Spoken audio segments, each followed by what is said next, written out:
امام غزالی رحمۃ اللہ تعالی علیہ فرماتے ہیں غریب کی یہ کمی ہوتی ہے کہ وہ خودداری چھوڑ دیتا ہے، ہاتھ پھیلانا آسان سمجھ لیتا ہے، یہ غریب کی کمی ہوتی ہے۔ غریب خوددار رہے تو اللہ اسے عزت عطا کرتا ہے۔ آپ فرمایا کرتے امیر میں تکبر آتا ہے، امیر خوشامد کو پسند کرنے لگ جاتا ہے، اس طرح بہت سارے کام کرنے کے باوجود بھی نیکی نہیں حاصل کر پاتا۔ فرماتے ہیں جاہل جو ہوتا ہے نا، جاہل، اس میں یہ کمی رہتی ہے کہ وہ اپنی جہالت کی وجہ سے بہت سارے لوگوں کو برا سمجھتا ہے۔ اور آپ فرماتے ہیں عالم، صوفی اور درویش میں یہ کمی ہوتی ہے کہ وہ کئی دفعہ اپنے آپ کو دوسروں سے بڑا سمجھنے لگ جاتا ہے، اس میں بھی کمی آ جاتی ہے۔ کئی میری طرح کے لوگ باہر کھڑے ہو کے انتظار کر رہے ہوتے ہیں کہ نعرہ لگے گا تو محفل میں جائیں گے۔ میں نے بعد میں لوگ مطالبہ کرتے ہیں کہ میں نے تلاوت کیا تو بتاؤ کیسی کی ہے۔ ان کا دل کرتا ہے کہ کوئی کہے آج بڑی اچھی نعت پڑھی، کوئی کہے کہ آج تو آپ کی تقریر نے کمال کر دیا۔ امام صاحب فرماتے ہیں یہ کمزوری ہے اندر کی، باطن کی کمزوریاں ہیں، یہ نقائص ہیں ہمارے کہ ہم مطمئن نہیں ہوتے۔ اس کا نقصان یہ ہوتا ہے کہ آہستہ آہستہ جسمانی زندگی پروان چڑھ جاتی ہے، روحانی زندگی کمزور ہو جاتی ہے۔ روٹی کھانے میں لذت آنے لگتی ہے، نماز پڑھنے کا ذائقہ ختم ہو جاتا ہے، سیر مزہ دینے لگتی ہے اور تلاوت قرآن مجید بوجھ بننے لگ جاتا ہے۔ خوشامد اچھی لگتی ہے اور درود پاک پڑھنا یا تسبیح لے کے ذکر کرنا، یعنی اپنی تعریف سن لیتا ہے، اللہ رسول کی کرنا مشکل ہو جاتی ہے۔ یہ کب ہوتا ہے؟ جب اس کے اندر کچھ کمیاں رہ جاتی ہیں۔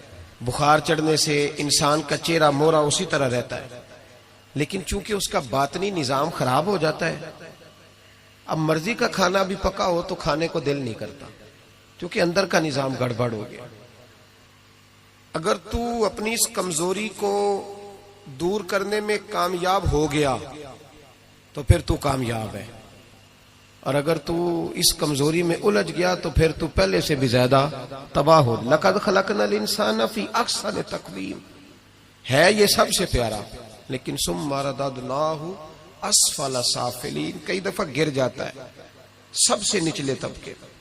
ایک غلطی ہوتی ہے، ایک گناہ ہوتا ہے، اس کو لوگ ٹھیک نہیں کرتے، اپنے آپ پر محنت نہیں کرتے۔ ایک گناہ ساری باطنی بیماریوں کا پیش خیمہ بنتا ہے۔ میرے نبی پاک صلی اللہ علیہ وسلم کا کمال یہ ہے کہ حضور صلی اللہ علیہ وسلم نے نا لوگوں کے دلوں میں بات بٹھا دی تھی کہ گناہ گناہ ہوتا ہے۔ گناہ آج کا سب سے بڑا مسئلہ یہ ہے کہ لوگ گناہ گار ہو کے بھی اپنے آپ کو گناہ گار ماننے کو تیار نہیں، تسلیم نہیں کرتے۔ پتہ ہے میں متکبر ہوں، پتہ ہے جو آدمی کہتا ہے نا فلاں نے مجھے سلوٹ نہیں کیا، اصل میں وہ خود متکبر ہوتا ہے، لیکن وہ سامنے والے پہ الزام لگا رہا ہے دیکھو جی مجھے ہی سلوٹ نہیں کیا۔ تو بھائی آپ کون ہوتے ہیں پہلے بتائیں نا؟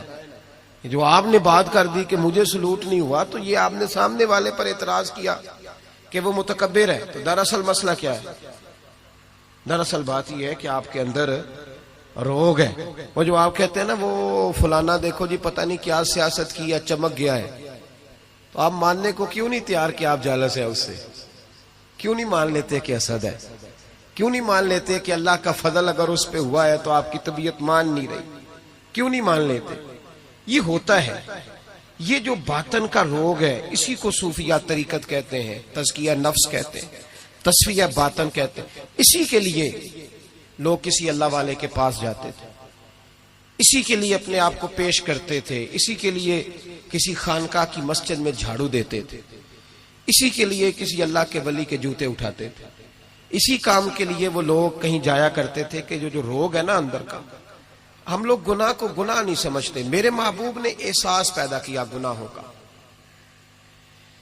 میں جمعے میں کہہ رہا تھا کہ حضرت عمر فاروق رضی اللہ تعالیٰ عنہ نے جو بڑا انقلاب برپا کیا نا، وہ اس لیے نہیں کیا کہ آپ کی فوجی طاقت بڑی مضبوط تھی، وہ اس لیے نہیں ہو گیا، حالانکہ مضبوط تھی وہ بھی، اس لیے نہیں کیا کہ آپ بڑے بہترین سیاستدان تھے، آپ کو تدبیر بڑی عمدہ آتی تھی، یہ ساری باتیں ٹھیک تھی، لیکن حضرت عمر نے انقلاب اس لیے برپا کیا کہ ان کی روحانی زندگی بڑی مضبوط تھی۔ اور اللہ قرآن مجید میں فرماتا ہے یا ایھا الذین آمنوا ان تتقوا اللہ یجعل لکم فرقان، ایمان والو اگر تم مجھ سے ڈرو گے تو میں تمہیں بصیرت کی روشنی عطا کروں گا، میں تمہیں شعور کی دولت دوں گا، تمہیں حق اور باطل میں صحیح فیصلے کی تمیز عطا کر دوں گا۔ دیکھیں کون سا انعام قرآن نے بیان، دیکھیں نا دنیا میں خوش نصیب بندہ وہ ہے جس کے فیصلے صحیح ہوتے ہیں، جس کے فیصلے۔ تو ان تتقوا اللہ یجعل لکم فرقان، یہ سورہ انفال کی آیت نمبر 29 ہے، کبھی پڑھیے گا، قرآن مجید کی آیات بڑا مزہ دیتی ہیں۔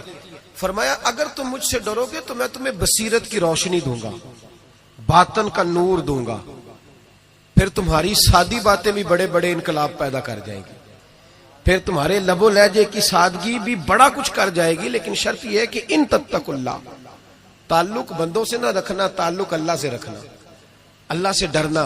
وَيُكَفِّرْ عَنْكُمْ سَيِّئَاتِكُمْ وَيَغْفِرْ لَكُمْ، فرمایا میں تمہارے گناہ بھی معاف کر دوں گا اور تمہاری بخشش بھی فرما دوں گا۔ حضرت عمر فاروق نے نا ایک دن مچھلی کھانے کو دل چاہا۔ ہماری منصوبہ بندی ہوتی ہے جب لوگ جمعہ پڑھنے آتے ہیں تو گھر میں چھوٹا گوشت دے کے آتے ہیں، سخت گرمیوں میں بھی، کہتے میرے آنے تک نے اس کو پکا لینا۔ تو بہو بیچاری اگر کبھی نمک زیادہ ڈال لینا تو ابھی حاجی صاحب جو نماز پڑھ کے آئے ہیں تازی، وہ آتے ہی فوراً کہتے ہیں اپنے بیٹے سے کہ اتنا بھی نہیں تو نے اس کو سکھایا کہ میرے ابا نے خود تجھے گوشت لا کے دیا ہے۔ تو ایک جیتی جاگتی خاتون، ایک مسلمان جس کو بیٹی بنا کے لایا ہے، اس کی انسلٹ کر دی جاتی، توہین ہو جاتی، اور اس کے باوجود وہ حاجی صاحب ناراض ہوتے ہیں۔ پتہ ہی کوئی نہیں، میں مطلب ماں بدولت میں حاجی بھی ہوں، نمازی بھی ہوں، سیٹھ بھی ہوں، چودھری بھی ہوں، نواب بھی ہوں، اور میرا گوشت خراب کر دیا۔ یہ ہماری خواہشات نفس نے بڑے لوگ کچل دیے، وہ لوگ اپنی غلطی کو غلطی سمجھتے۔ حضرت عمر کبھی کوئی خواہش نہیں کی، مچھلی کھانے کو دل چاہا تو آپ کے غلام کا نام یرکا تھا۔ کچھ غلام بڑے وفادار ہوتے ہیں، وہ بیٹوں سے بھی پیارے ہو جاتے ہیں۔ حضرت مولا علی کے غلام تھے کمبر۔ تو ایک دن کمبر نے کہا حضور آپ نے کبھی خوش ہو کے بتایا نہیں کہ آپ کتنے خوش ہیں۔ تو آپ فرمانے لگے میں تجھے خوش ہو کے بتاتا نہیں میں تجھ سے کتنا خوش ہوں، جب میں تجھ سے خوش ہوتا ہوں نا تو میں تیرے لیے اسی طرح دعا مانگتا ہوں جس طرح میں اپنے حسن اور حسین کے لیے دعا مانگتا ہوں۔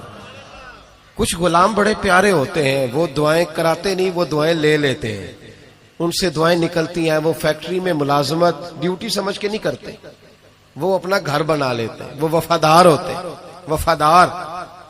اور اصلہ نال جے نیکی کریے تو نسلاں تاک نہیں بھول دے ہوتے۔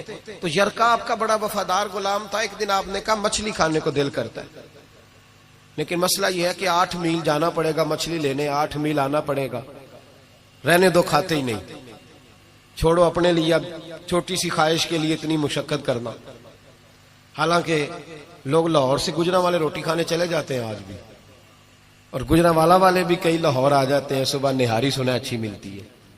ویسے کہا جائے کسی کو کہ گھر سے اٹھ کے مسجد میں محفل ہے تو کہتے ہیں بس گھٹنے نہیں کام کرتے، کمر میں تھوڑی تکلیف ہے، رات میں دیر سے آیا تھا۔ حضرت عمر نے کہا 8 میل جانا 8 میل آنا میری مچھلی کے لیے چھوڑو۔ وہ غلام کہتے ہیں میں سالوں سے آپ کا خادم تھا، کبھی آپ نے کوئی خواہش کی نہیں تھی، پر آج جب کی نہ خواہش تو میں نے کہا کہ خواہش کر لی ہے اور کی بھی پہلی دفعہ ہے تو میں پوری نہ کروں۔ کہتے ہیں جناب عمر نماز پڑھنے گئے تو مجھے پتا تھا کہ کچھ مہمان آئے ہیں، عصر ان کی ہو جائے گی۔ کہتے میں نے حضرت عمر کے پیچھے نماز پڑھی، ظہر کی 2 رکعتیں سنت پڑھ کے تو میں گھوڑے پہ بیٹھا، عربی نسل کا گھوڑا بندھا ہوا تھا، دوڑا کے گھوڑا میں پہنچ گیا۔ عربی نسل کے گھوڑے کو 8 میل کیا کہتے ہیں؟ کہتے ایک ٹوکرا مچھلی کا خریدا، کئی کلو مچھلی خرید کے تو میں حضرت عمر کی عصر کی نماز ہونے سے پہلے پہلے واپس بھی آ گیا۔ کہتے ہیں گھوڑے کو میں نے ٹھنڈی چھاؤں میں باندھا تاکہ اس کو پسینہ آیا تو خشک ہو جائے، جناب عمر کہیں دیکھ نہ لے۔ کہتے ہیں وہ اس کو پسینہ خشک ہو گیا، جب میں اس کے قریب گیا تو گرد و غبار، وہ پسینہ خشک ہوا تو جو مٹی کیچڑ تھا وہ خشک ہو گیا۔ تو میں نے کہا حضرت عمر تو پھر دیکھ لیں گے۔ کہتے ہیں میں فٹافٹ گھوڑے کو کنویں پہ لے گیا، میں نے اسے غسل کرایا اچھی طرح۔ جب گھوڑے کو غسل کرایا پھر لا کے چھاؤں میں باندھا۔ ہماری خواہشیں ہوتی ہیں تو کیا حال ہوتا ہے، لیکن یہ خواہش پوری کر کے ڈر رہے ہیں، ضمیر زندہ ہے نا، اندر کے روگ ختم ہو چکے۔ فرماتے ہیں کہ جب عصر کی نماز پڑھ کے حضرت عمر آئے میں نے بھی نماز ان کے پیچھے پڑھی. گھر آئے تو میں نے کہا حضور اللہ نے آپ کی خواہش پوری کر دی ہے, مچھلی کا بندوبست ہو گیا ہے, بس تھوڑی دیر میں پکا کے پیش کرتا ہوں. کہتے میں نے یہ لفظ کہے تو جناب عمر اٹھے اور گھوڑے کے پاس چلے گئے. گھوڑے کی پشت پہ ہاتھ پھیرا, اس کی ٹانگوں پہ ہاتھ پھیرا. پھر حضرت عمر گھوڑے کے کانوں کے پاس گئے تو اس کا ایک کان اوپر اٹھایا تو کہنے لگے یرکا ادھر آ یار. تو میں قریب آیا تو کہنے لگے تو نے سارا گھوڑا دھو ڈالا ہے پر کانوں کے پیچھے سے پسینہ خشک کرنا تجھے یاد ہی نہیں رہا. وہ کانوں کے پیچھے تو جہاں نہیں تو نے پانی ڈالا, تو بھول گیا تھا. اور پھر حضرت عمر گھٹنوں کے بل زمین پہ بیٹھ گئے. کہنے لگے او یار یرکا ادھر آ, تیری وفا میں شک کوئی نہیں پر میں کوئی زیادہ نیک آدمی نہیں ہوں, میں کوئی زیادہ پرہیزگار نہیں ہوں. میں تو دعائیں مانگتا ہوں میری نیکیاں بدیاں برابر کر کے اللہ مجھے معاف کر دے. میں نے کوئی زیادہ تقوی نہیں اختیار کی. یار ایک بات بتا, اگر یہ گھوڑا قیامت کے دن اللہ کی بارگاہ میں کہے کہ یا اللہ عمر نے اپنی ایک خواہش پوری کرنے کے لیے مجھے 16 میل کا سفر کرایا, اے اللہ میں جانور تھا, بے زبان تھا, یہ میری غلطی تھی, 16 میل کا سفر ایک خواہش پوری کرنے کے لیے. تو یرکا تو بتا میرے جیسا وجود کا کمزور آدمی مالک کے حضور گھوڑے کے سوال کا جواب کیسے دے گا؟ وہ یرکا کہتے ہیں میں اپنے باپ کے فوت ہونے پہ اتنا نہیں رویا تھا جتنا میں آج رویا.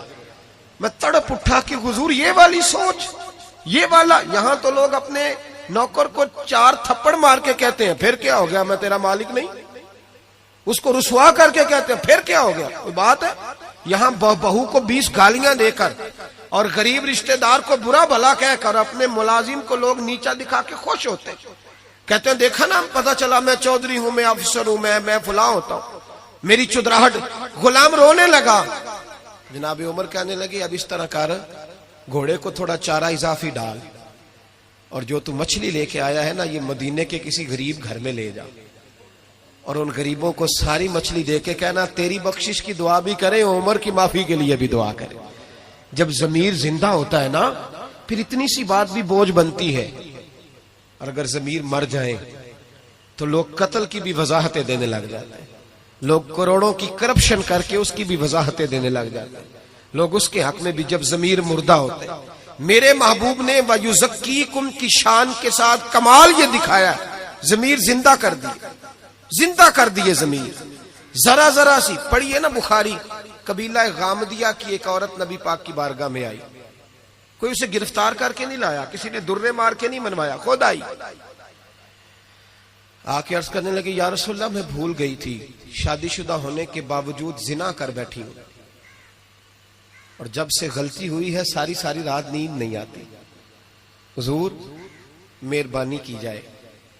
نبی پاک صلی اللہ علیہ وسلم دیکھیں یہاں مجرم مانتا ہی نہیں اور یہاں مجرم کیا کہہ رہے ہیں. حضور فرمانے لگے ہمیں کیسے پتا چلے گا کہ تو نے گناہ کیا ہے, یعنی تو ثابت کر کے تو گناہ گار ہے کہ نہیں.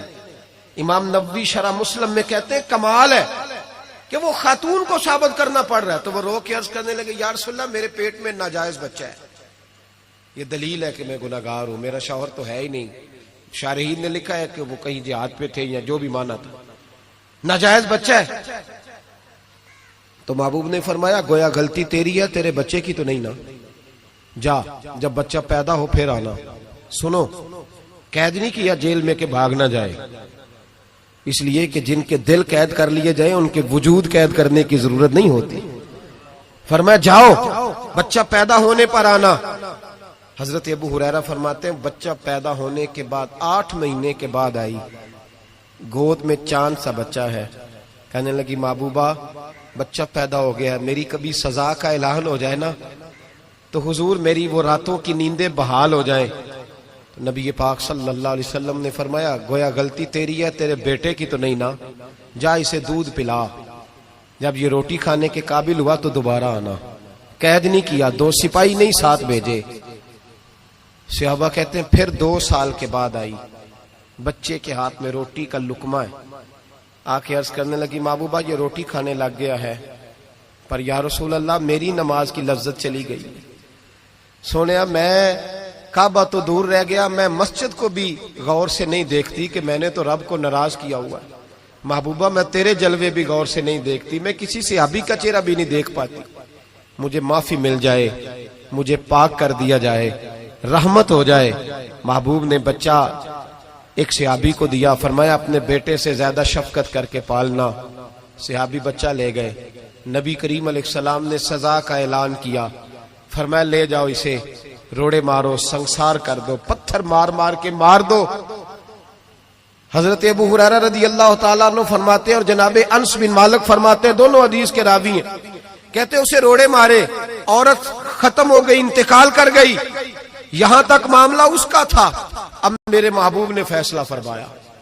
اب نبی پاک نے بات ارشاد فرمائی, دو صحابیات کو بلایا, فرمایا جاؤ اس کی لاش کو اٹھاؤ, غسل دو, کفن دو, اور جب دے لو پھر مجھے اطلاع کرنا. حضرت انس بن مالک کہتے ہیں اسے اٹھایا گیا, غسل دیا, کفن دیا. جب اطلاع دی نا تو کہتے ہیں ہمارے رونگٹے کھڑے ہو گئے, وجود کانپنے لگا. نبی پاک نے فرمایا صفے بناؤ, میں خود اس کا جنازہ پڑھاؤں گا.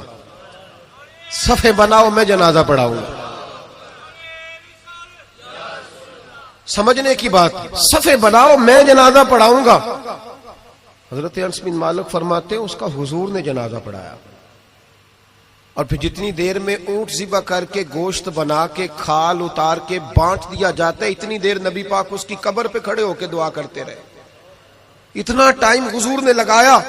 ایک صحابی نے کہا یا رسول اللہ, اس کے لیے جس نے ناجائز بچہ جنا, اس کے لیے آپ نے اتنا اہتمام کیا؟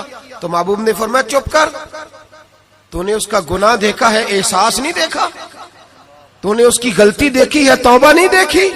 اور کیا جملے ہیں, کیا انداز ہے محبوب کا.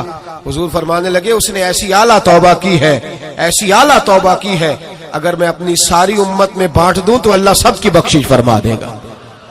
مسئلہ یہاں یہ بن گیا, احساس رخصت ہو گیا.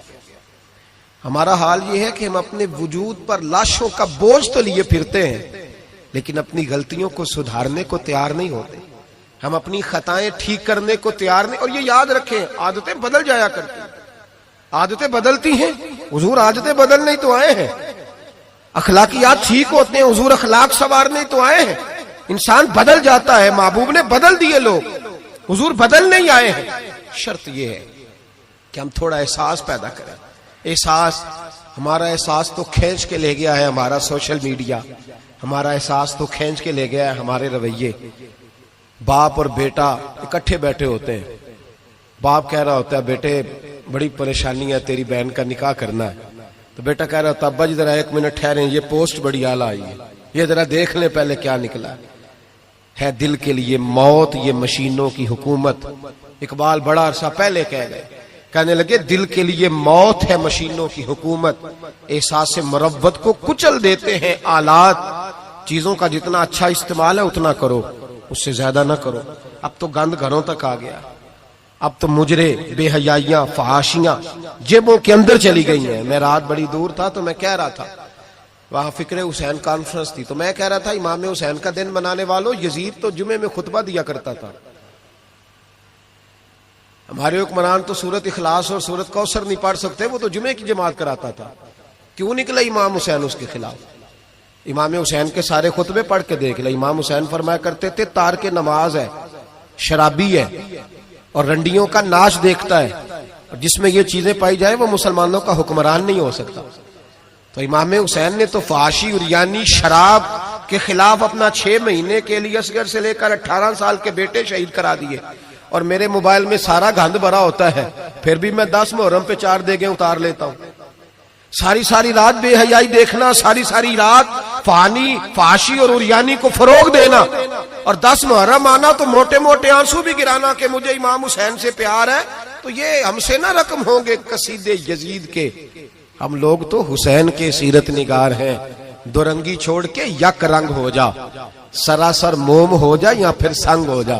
ایک کام کر, سارا سال یزید کی فکر کو پرموٹ کرنا, سارا سال یزید کا سپورٹر ووٹر رہنا, بڑے شرابی کے بڑی فوٹو کے نیچے چھوٹی اپنی بھی لگوانا, اور 10 محرم کو دیگیں پکا کے حسینی بننے کی ناکام کوشش کرنا.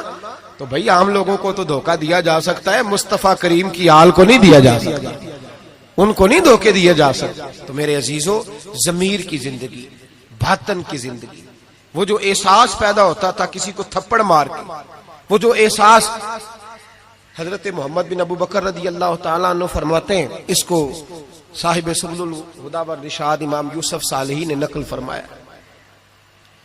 کہتے ہیں کہ میں حضور کے ساتھ ایک جنگ پہ گیا تو واپس ہم آ رہے تھے تو اس جنگ میں بڑی فتح ہوئی، 5واں حصہ مال غنیمت کا ہم نے سرکار کی بارگاہ میں نذرانہ پیش کیا تو 80 اونٹ حضور کے حصے میں بھی آئے، اتنا نفع ملا۔ واپس آ رہے تھے تو ایک جگہ شام کا وقت ہو گیا، کچھ علاقہ اچھا ملا تو حضور نے فرمایا سفر آگے نہ کرو، یہیں پڑاؤ کر لو، پتہ نہیں آگے جا کے کوئی ایسی اچھی جگہ میسر آئے نہ آئے۔ حالانکہ حضور سارا کچھ جانتے ہیں، پر تعلیم امت کے لیے فرمایا یہی، کہتے خیمے لگ گئے، رک گئے، ایک ایک خیمے میں 2-2 4-4 آدمی۔ فرماتے میرے خیمے میں حضرت محمد بن ابو بکر جناب ابو بکر کے صاحبزادے، تو میرے خیمے میں جو صحابی تھے نا وہ بڑے موٹے تازے تھے، بڑے وجود ان کا بسطۃ فی العلم والجسم، موٹے تگڑے۔ مغرب کی نماز پڑھنے ہم حضور علیہ الصلوۃ والسلام کی بارگاہ عالی مرتبت میں حاضر ہوئے، حضور کے پیچھے نماز پڑھی اقتداء میں۔ کہتے نماز مکمل کر کے نا تو صحابی کا دل کیا میں دست بوسی کروں۔ اس زمانے میں لوگ لکڑی کے جوتے پہنتے تھے، کھڑاؤں کہا جاتا تھا۔ حضور کے قدمین شریفین پر نالین مقدس نہیں تھے اور حضور کا وجود نا بڑا نازک تھا۔ صحابہ کہتے ہیں جب دست مبارک میں ہاتھ ملاتے تھے تو حضور کا دست مبارک کستوری سے زیادہ خوشبو والا ہوتا تھا اور برف سے زیادہ ٹھنڈا ہوتا تھا۔ تو فرماتے ہیں حضور کی بارگاہ میں نا نماز کے بعد جب صحابہ بکھرے تو وہ بھی آگے بڑھے سلام، یہ کچھ لوگ آتے ہیں سلام لینے، مجھے بڑی تکلیف ہوتی ہے جب دھکے لگتے ہیں نا تو میں کہتا ہوں یار نہ آیا کرو، ہم کون سا کوئی اتنے اعزاز والے لوگ، پھر دھکے لگ، اور کچھ اتنی محبت سے سلام لیتے ہیں، اتنی محبت سے سلام لیتے ہیں کہ کئی دفعہ جوڑ ہل جاتے ہیں، اتنا زبردست سلام لیتے ہیں۔ وہ پیچھے کھڑے ہوتے ہیں تو ہاتھ کھینچ لیتے ہیں، اب وہ طبیعت بھی نہیں چاہتی کہ کسی کو کچھ کہا جائے، لیکن وہ بعد میں محسوس ہوتا ہے کہ یہ محبت ہوئی ہے، اور محبت میں معاملات بڑے دور نکل جاتے ہیں کئی دفعہ۔ تو محبت تو اس کا نام ہے کہ محبوب کو آسانی کس بات میں ہے، محبوب کو آسانی کس بات میں ہے، محبت اس چیز کا نام، اس چیز کا نام نہیں کہ میں کیا خواہش کر رہا ہوں محبوب وہ والی کرے، نہ وہ راضی کس بات میں ہے، میں گڈی تے ہاتھ ڈور سجن دے وہ جنج رکھے اونج رہنا ہے، واجب نہیں جے وچ شریعت مندہ خصم نو کہنا، بات تو یہ ہے کہ اس کو آسانی کس بات میں، عام دام برسرے مطلب۔ اس سلام لینے کے لیے جب آگے بڑھے نا تو جوش میں دوڑ کے آگے بڑھے، حضور کے دستے مبارک کو چوما، لکڑی کے جوتے پہنے تھے، حضور کے قدم مبارک پہ جوتا نہیں تھا، انہوں نے اپنے پیر سے حضور کا پیر دبا دیا۔ تو جو ہے میری بات پر، یہ باٹا کے جوتے پہننے والا جب کسی کا پیر دباتا ہے نا اور بندہ بھی تگڑا ہو تو ایک دفعہ سمجھ آتی ہے کہ کسی نے پیر دبایا ہے۔ تو محبوب کے دستے مبارک میں چھڑی رہتی تھی، سنت مبارکہ ہے چھڑی رکھنا، آسام مبارک۔ جب اس صحابی نے پیر دبایا نا تو نبی پاک اب وہ چھوڑ بھی نہیں رہے، دیر ہو گئی، پیر پہ پیر رکھ کے کھڑے، تو تکلیف محسوس کی، سرکار نے تو چھڑی پیٹ میں چبھائی، فرمایا یار میرا پیر تو چھوڑ دے۔ اب وہ پیچھے ہٹے تو بڑے پریشان ہوئے کہ یہ مجھ سے کیا ہو گیا، کانپنے لگے، رونے لگے۔ حضور نے فرمایا کوئی بات نہیں جاؤ۔ صحابہ نے بھی ذرا گھور کے دیکھا، محبوب نیچے بیٹھ گئے، اپنا قدم مبارک دبایا۔ حضرت محمد بن ابو بکر کہتے ہیں اپنے خیمے میں ہم لوگ چلے گئے، عشاء کی نماز بھی حضور کے پیچھے پڑھی، پر وہ صحابی ساری رات سو نہیں سکے، یار یہ مجھ سے کیا ہو گیا، گرا جو ان کی نگاہ سے وہ سنبھل نہیں سکتا، میں نے حضور کو تکلیف دی، محبوب کو تکلیف دی۔ کہتے وہ تڑپنے لگے، رونے لگے، یہ مجھ ساری رات میں تسلی دیتا کہ یار وہ کوئی ایسی ویسی بات نہیں، اللہ نے ہمارے محبوب کو رحمت للعالمین بنایا، اور حضور جانتے ہیں کہ تو نے جان بوجھ کے ایسا نہیں کیا، لیکن وہ اندر کا جو ہے نا وہ ماحول وہ ان کو سونے نہیں دیتا۔ کہتے ہیں سحری کا وقت ہوا تہجد کا، تو سیدنا بلال حبشی آئے، خیمے کے باہر کھڑے ہو کہنے لگے بندہ کدھر ہے جس نے کل مغرب کے وقت حضور کا پیر دبایا، کدھر ہے؟ کہتے ہیں اب تو وہ اور ڈرے اور کہنے لگے لگتا ہے میری مذمت میں قرآن آ گیا۔ محبوب کی غیر ارادی بے ادبی بھی اللہ کو پسند نہیں، کہا لگتا ہے آیتیں آ گئی، پتہ نہیں میرے بارے میں کیا حکم آیا ہوگا، آپ اپنے ابا سے کہہ کے میری سفارش کرائیں گے، جناب صدیق اکبر سے کہیں گے، کہیں ایسا نہ ہو کہ میری دنیا بھی جائے اور آخرت بھی جائے۔ کہتے تڑپتے سسکتے در رسول پہ پہنچے، سحری کا وقت حضور تشریف فرما ہے، کہتے اب میں اور وہ منتظر تھے کہ کوئی ایسا حکم آئے گا، پتہ نہیں کیا بنے گا اور اس حکم کے معاملے میں پھر کہاں تک بات جائے گی. قربان جائے جب حضور کے سامنے کھڑے ہوئے تو سارا کچھ جاننے والے محبوب نے اپنی امت کی تعلیم کے لیے فرمایا بھائی عشاء کے بعد ہی تجھے بلانے کا ارادہ ہوا تھا, پھر خیال آیا کہ تو کہیں سویا ہوگا, سحری میں لوگ اٹھ جاتے ہیں تہجد کے لیے, اس لیے تجھے بلایا ہے. فرماتے ہیں اب انتظار تھا کہ وہ بڑی بات آئے, ڈر رہے تھے, لیکن قربان جائیں نبی پاک نے پیر دبانے کا ذکر ہی نہیں فرمایا. حضور فرمانے لگے بلایا اس لیے ہے کہ کل شام میں نے تیرے پیٹ میں چھڑی چبھو دی تھی, تجھے تکلیف ہوئی ہوگی تو اللہ کی رضا کے لیے معاف نہیں کر دیتا. جناب محمد بن ابو بکر کہتے ہیں پہلے تو وہ اکیلا روتا تھا, اب ہم سب نے رونا شروع کر دیا. حضور آپ کیا فرمانے؟ کہنے لگے نہیں یار بیچارے کا پیٹ بڑا ہے, میں نے چھڑی چبھو دی, اس کو تکلیف ہوئی ہوگی. اور کیا لفظ ہے حدیث میں, محبوب فرمانے لگے میں ساری رات سو نہیں سکا, اس کا وہ درد. او بھائی تو اپنے ابا کو سخت بات کہہ کے آ کے بیڈ پہ آرام سے سو جاتا ہے, تو اپنی اماں کو سخت جملہ کہہ کے وہ تڑپتی رہتی ہے, اسے وہ ساری راتیں یاد آتی ہیں اس نے بیٹے کے لیے بیدار رہ کے گزاری ہوتی, تو ایک فکرہ کہہ کے تو سوچتا ہی نہیں, کہنے والے تو کہہ ہی دیتے ہیں, یہ سننے والے ہیں جو کمال کرتے ہیں, تو نے خیال ہی نہیں کیا. محبوب فرمانے لگے سو نہیں پایا, چل اللہ کی رضا کے لیے معاف کر دے. تو کہنے لگے حضور وہ تو میں نے پیر دبایا تھا اس لیے آپ نے مجھے چھڑی چبھوئی, آپ کیا کہہ رہے ہیں؟ تو محبوب فرما دیکھیں وضاحت دیکھیں. محبوب فرمانے لگے تو نے تو ان دیکھے پیر دبایا تھا, میں تو دیکھ رہا تھا, مجھے نہیں چھڑی چبھونی چاہیے تھی, چل تو کہہ میں نے معاف کیا. تو عرض کرنے لگے حضور جس طرح آپ راضی ہیں میں بھی اسی طرح ہی راضی ہوں. محبوب فرمانے لگے تو راضی ہے پر میں نہیں ابھی راضی. حضور آپ کیسے راضی ہوتے ہیں؟ فرمایا جی 80 اونٹ میرے حصے میں آئے ہیں, اگر تو سارے تحفے میں قبول کرے تو میں راضی ہو جاؤں گا. تحفے میں رکھ لے سارے, کون دیتا ہے دینے کو.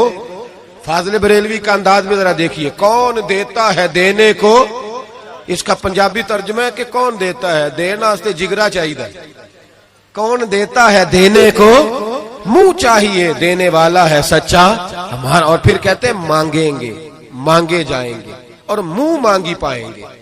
ہم مانگیں گے مانگے جائیں گے اور منہ, یعنی جو مانگیں گے نا منہ مانگی ملے گی حضور کے دروازے سے. مانگیں گے مانگے جائیں گے, منہ مانگی پائیں گے.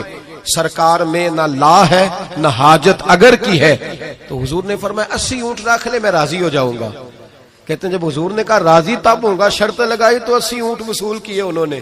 کہتے ہیں واپس خیمے میں آ رہے تھے تو میں اس کو دیکھ کے مسکرا رہا تھا, میں نے کہا اپنے نصیبوں پہ ناز کر, اللہ نے کیسا رسول عطا فرمایا ہے. پیر بھی تو نے دبایا ہے, معذرت بھی بظاہر محبوب علیہ الصلوۃ والسلام نے کی ہے, اور 80 اونٹ بھی تجھے تحفے میں مل گئے. یہ رنگ اگر ملتا ہے تو محمد عربی کے دروازے سے ہی ملتا ہے. تو میرے نبی کریم اللہ آپ کو جزا.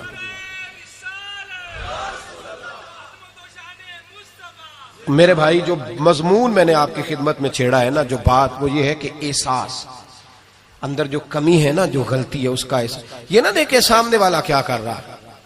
کہتے ہیں جی میں صحیح سے صحیح ہوں اور برے سے, تو یہ کمال ہے کوئی؟ صحیح سے تو سارے صحیح ہوتے ہیں, اچھے سے تو کہتے جی بندہ اچھا ہے نا. ایک بندہ مجھے کہنے لگا جی مجھ سے غلط بات نہیں برداشت ہوتی. تو میں نے کہا صحیح بات برداشت کرنے کی ضرورت بھی نہیں ہوتی, اس لیے کہ وہ بات ہی صحیح ہوتی ہے. مجھ سے غلط بات برداشت تو پھر مثلا برداشت پھر کیا ہوتا ہے؟ صحیح بات تو برداشت کرنے کی ضرورت ہی, غلط بات ہی تو برداشت کرنی ہوتی ہے کہ برداشت کر کے سامنے والے کو سمجھایا جائے, اسے قائل کیا جائے, اسے کہا جائے کہ تو غلطی پہ ہے لیکن اس کی بات برداشت کی جائے. اینٹ کا جواب پتھر سے دے دینا یہ کوئی کمال ہے؟ کمال ہے اس کا نام کہ غلط بات برداشت کی جائے. صحیح بات تو ہوتی صحیح ہے, اس میں برداشت کرنے والی کیا بات ہے؟ میرے بھائی احساس پیدا کریں کہاں کس سے کمی رہ گئی. حضرت سالبہ بن عبد الرحمن حضور کے صحابی ہیں. نبی پاک صلی اللہ علیہ وسلم نے فرمایا جاؤ فلاں آدمی کو بلا کے لاؤ. بلانے چلے گئے تو رستے میں ایک عورت بے پردہ تھی. ایک نظر اس کو دیکھا, پہلی نظر ویسے ہی معاف ہے, دوبارہ اب جو دیکھتا ہے وہ جان بوجھ کے دیکھتا ہے. دوبارہ نظر اٹھی. ہمارے ہاں ساری سزا عورتوں کے لیے ہے کہ پردہ کریں, حالانکہ پردہ مرد کا بھی ہے. جی گھورنے لگ گئے آپ مجھے.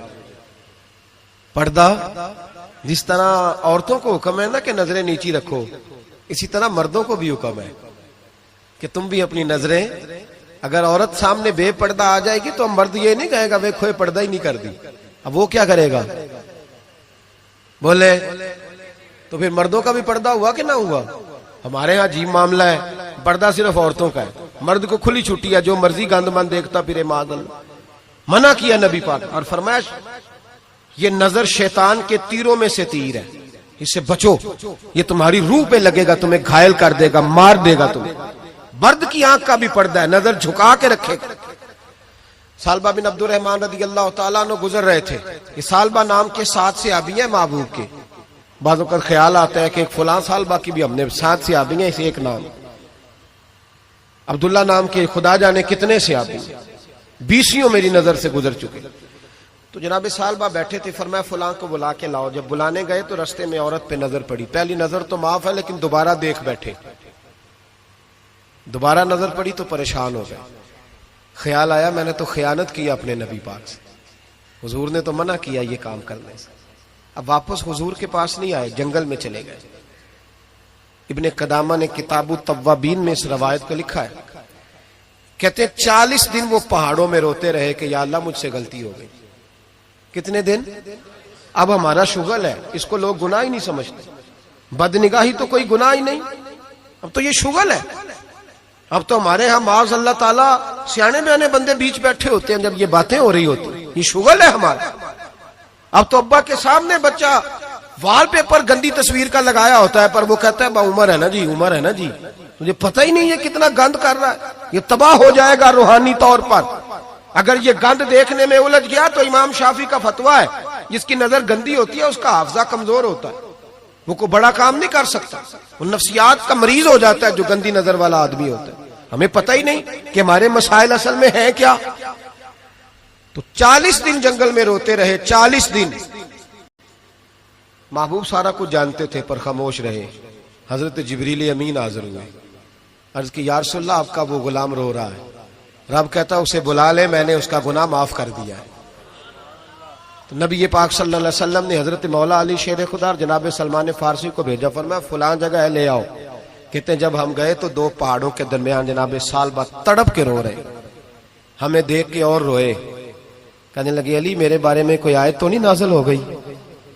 تو کہا نہیں، چل حضور نے بلایا ہے۔ کہا اچھا حضور کہتے کیا تھے، فرماتے کیا تھے؟ کہا پتہ نہیں لیکن بلایا ہے۔ کہتے ہیں جب ہمارے ساتھ چلنے لگے، مسجد نبوی قریب آئی تو کہنے لگے علی بہت بڑا گناہ کر بیٹھا ہوں، نظریں میلی ہو گئی، وضو نہیں آنکھوں کا، مجھے ڈائریکٹ نہ لے کے جاؤ حضور کے پاس، جب نبی پاک نماز کی نیت باندھ لینا پھر میں جاؤں گا، میں پیچھے کھڑا ہو جاؤں گا حضور کے، میری طبیعت میں حوصلہ نہیں۔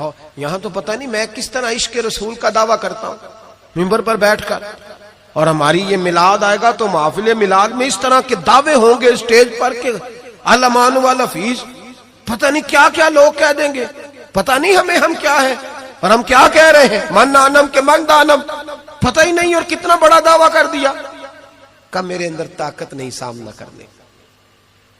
مولا علی فرماتے ہیں جب حضور نے مغرب کی نماز کی نیت باندھی تو انہوں نے بھی پیچھے نیت باندھ لی۔ اتفاق کی بات یہ کہ حضور نے پہلی رکعت میں سورہ انفطار پڑھنی شروع کر دی، اذا السماء انفطرت واذا الکواکب انتصرت واذا البحار فجرت۔ کہتے ہیں جب محبوب اس آیت پہ پہنچے نا کہ یا ایھا الانسان ما غرک بربک الکریم، اے انسان تجھے کس چیز نے دھوکے میں ڈال دیا، حالانکہ تیرا رب تو بڑا ہی کرم کرنے والا، تو کس طرح کسی اور کے دھوکے میں، بربک الکریم، اور ضمیر واحد ہے، میں تفسیر پہ نہیں جاتا، کہا تیرا اپنا رب، بربک تیرا اپنا رب، تیرا رب تو بڑا کریم ہے، تو پھر بھی کہیں اور چلا گیا۔ جب یہ آیت سنی تو پیچھے چیخ ماری، بے ہوش ہو کے گر گئے، گھر والے گھر لے گئے، نماز مکمل ہوئی تو حضور نے فرمایا کیا ہوا؟ عرض کی حضور وہ تو رو پڑے تھے، گھر لے گئے، محبوب پیچھے گئے تو بے سدھ پڑے، تیز بخار ہو گیا۔ نبی کریم سرہانے بیٹھے اور ان کی گردن کو اٹھا کر سر کو گود میں رکھا، اور جب بالوں میں دستے مبارک پھیرا تو آنکھیں کھول دی اور جھٹ سے اپنا سر زمین پہ رکھ کے کہنے لگے حضور میں اس قابل نہیں کہ آپ کی گود میں میرا سارا ہے، اس قابل نہیں، بڑا مجرم، تو محبوب نے فرمایا تجھے مبارک ہو، رب نے تجھے معاف کر دیا ہے، اللہ بھی راضی ہے، میں بھی راضی ہوں۔ اب حضور کے قدموں کے قریب آئے تو کہنے لگے حضور آپ راضی ہیں؟ کہا راضی ہوں۔ فرمایا پھر میرے لیے دعا کریں، اللہ اسی رضا میں مجھے قبول کر لے۔ بس یہ بات ہوئی تھی، انہوں نے کلمہ پڑھا تو روح پرواز کر گئی۔ پرواز میرے بھائی احساس پیدا کر، یاد رکھیں اگر روحانی زندگی صحیح نہیں نہ ہوگی، یاد رکھ لیں کسی کا کوئی نقصان نہیں، سارے سکون سے سو جائیں گے، آپ نہیں سو پائیں گے۔ اگر آپ کے ضمیر پہ بوجھ رہیں گے نا تو سارے لوگ رمضان میں 4 قرآن پاک ختم کریں گے، آپ 10 پارے بھی نہیں پڑھ پائیں گے۔ اگر آپ اپنے آپ کو صحیح نہیں کریں گے، روحانی زندگی بحال نہیں ہوگی، تو یاد رکھنا بڑا اپنا آپ سارا کچھ سجا کے ظاہراً بڑے پرہیزگار بن کے بھی اپنے ضمیر کی عدالت میں فیصلہ اپنے حق میں نہیں کرا پائیں گے۔ تجوریوں سے مال بھرا ہوا ہوگا لیکن گھر میں سکون نام کی چیز ڈھونڈنے سے نہیں ملے گی، اس لیے کہ الا بذکر اللہ تطمئن القلوب، اللہ کی ذات سے جڑ جانے سے دل کو سکون ہوتا ہے۔ کیا بہت بڑی سزا نہیں مالک کی کہ انسان سارا کچھ کرے، فارغ ٹائم ہو تو وہ ٹی وی دیکھے؟ کیا بہت بڑی سزا نہیں کہ 3 مہینے کی چھٹیاں بھی اسے ہوں لیکن وہ 1 سپارہ قرآن پاک نہ پڑھ سکے؟ وہ گپے مارنے بیٹھے تو 6 گھنٹے لگا دے اور تسبیح دی جائے تو 10 منٹ میں بس ہو جائے، درود پڑھا ہی نہ جائے، یہ سزا نہیں؟ کیا یہ کم سزا ہے کہ وہ دنیا دراز پہ گھوم آئے لیکن مسجد میں جائے تو اسے کچھ بنے؟ کیا سزا نہیں؟ اللہ سے معافی مانگے، مل کے اس کے حضور استغفار کریں، باطن کی زندگی آباد کرنے کی کوشش کریں، چھوڑ دیں بن کے بیٹھنا، آگے آگے بڑھنا، اپنے آپ کو شمار کرنا۔ ہم تو میلاد کی جلسوں میں بھی بڑی کرسی تلاش کرتے ہیں، ہم تو دینی محفلوں میں بھی کوشش کرتے ہیں کوئی ہمارا نام لے کے، صحیح نام لے کے پکارے کوئی۔ میں میاں چنو میں تھا کل مغرب میں، تو ایک صاحب کہنے لگے ولی کامل، میں نے بعد میں ان سے کہا کہ آپ کو پتہ ہے میں کیا ہوں؟ اتنا بڑا دعویٰ میرے حق میں آئندہ نہ آپ کریں، اور مت سمجھے کہ آپ تھوڑے اچھے برے جملے استعمال کریں گے تو میں خوش ہوں گا۔ میں جو ہوں نا، میں اس کے اندر بڑا مطمئن ہوں، میں اس سے آگے نہیں بڑھنا چاہتا۔ پتہ سارا ہے سردار نو کیتیاں دا، پتہ سارا ہے سردار نو کیتیاں دا، ایدہ پردہ چپایا ہی تیرا پلا ہو سی۔ وہ بو علی سینہ سے سنیں جی، سنیں، بو علی سینہ سے کسی نے کہا تھا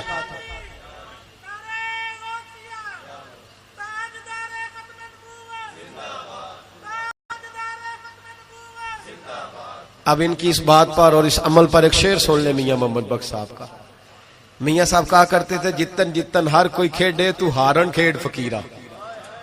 جتن جتن، یہ تو ساری دنیا کرتی ہے نا کہ میں جیتنے جا رہا ہوں، کہتے ہیں جتن جتن ہر کوئی کھیڑے، جتن جتن ہر کوئی کھیڑے تو ہارن کھیڑ فقیرہ۔ جتن دا مل کوڈی پہندہ ہی ہارن دا مل ہیرا، جتن دا مل کوڈی۔ بو علی سینہ سے کسی نے کہا کہ کیا محسوس کرتے ہو آج کل کچھ حالات بہتر ہے؟ تو بو علی سینہ چونکہ حضرت ابو الحسن خرقانی کے مرید تھے، ہاں سائنسدان ہونے کے ساتھ ساتھ صوفی تھے، درویش تھے، تو بو علی سینہ کہنے لگے کیا کہتے ہو، حالات کس طرح کے؟ کہنے لگے مجھے اپنے گناہوں کا پتہ ہے، اتنے بڑے گناہوں کے باوجود میری پردہ دھری نہیں ہو رہی، یہ تھوڑا انعام ہے اللہ تعالیٰ کا، اور اسی زمین پر اس کی نافرمانی کرتا ہوں، اس نے رہنے کے لیے جگہ دی ہوئی ہے، تھوڑا احسان ہے اس کا۔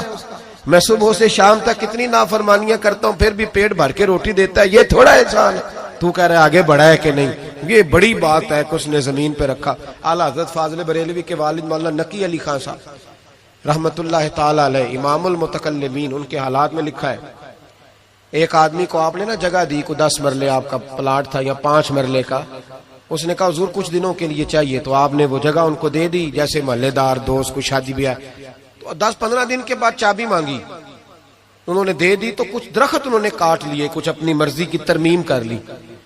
تو مولانا نقی علی خان صاحب رحمت اللہ علیہ ناراض ہو گئے، فرمانے لگے میری زمین تھی، مجھ سے پوچھ تو لیتے کوئی تبدیلی کرنی، تمہیں پتا نہیں میری مرضی کے خلاف تم نے میرے پلاٹ پر یہ کیوں تبدیلی کی؟ یہ اس آدمی کو کہہ کے نا تو 2 منٹ گزرے تو چیخ مار کے رو پڑے۔ کہنے لگا حضور کیا ہوا؟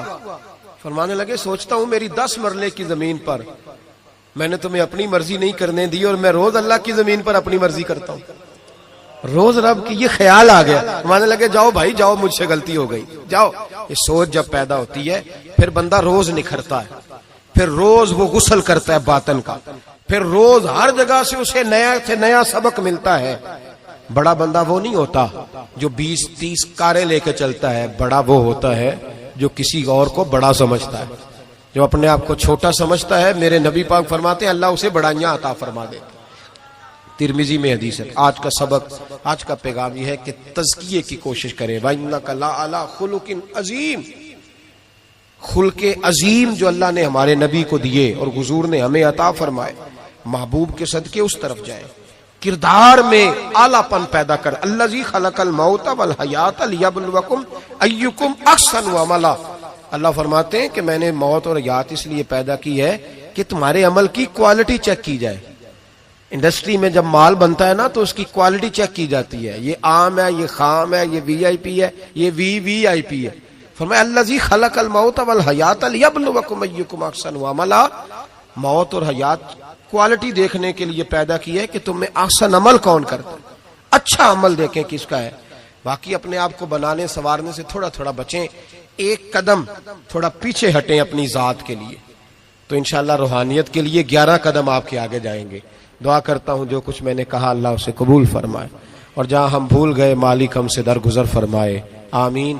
ہمیشہ مدحت خیر الانام میں گزرے، دعا ہے یہ عمر درود و سلام میں گزرے۔ آخر دعا کریں اللہم صلی علی محمد معدن الجود والکرم وعلیہ وبارک وسلم۔ اللہ کریم ہماری اس حاضری کو قبول فرما، ہمارے گناہوں کو معاف فرما، ہماری غلطیوں سے درگزر فرما، جو ہم کہتے ہیں، سنتے ہیں، سمجھتے ہیں، جانتے ہیں، اس پر ہمیں عمل کی بھی توفیق عطا فرما۔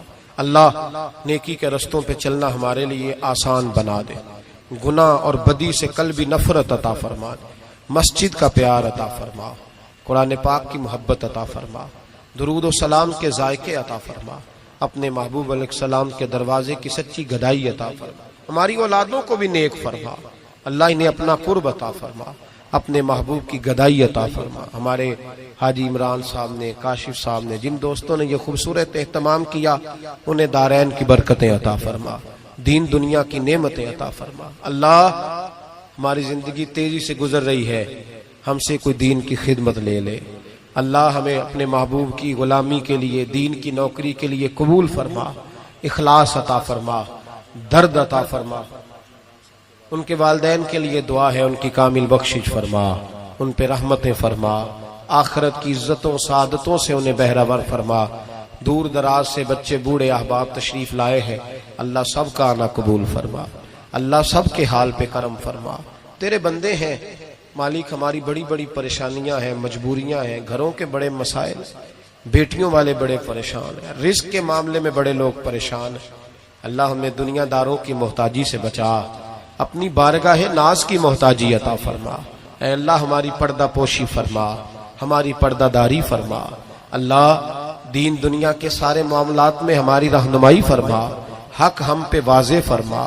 اے اللہ ہمیں غلط فیصلوں سے محفوظ فرما، عالم اسلام کے حق میں رحمت والے فیصلے فرما۔ عرصہ بیت گیا، برما کے مجبور مسلمان خیموں میں رہتے، اللہ ان کی غائبانہ امداد فرما۔ کشمیر اور فلسطین کے مظلوموں کو سالوں بیتنے کے ہیں، اے اللہ ان کی مدد فرما۔ پاکستان کو اسلام کا قلعہ بنا، زندگی تقوی کے نور والی عطا فرما، موت کلمہ اسلام تے نصیب فرما۔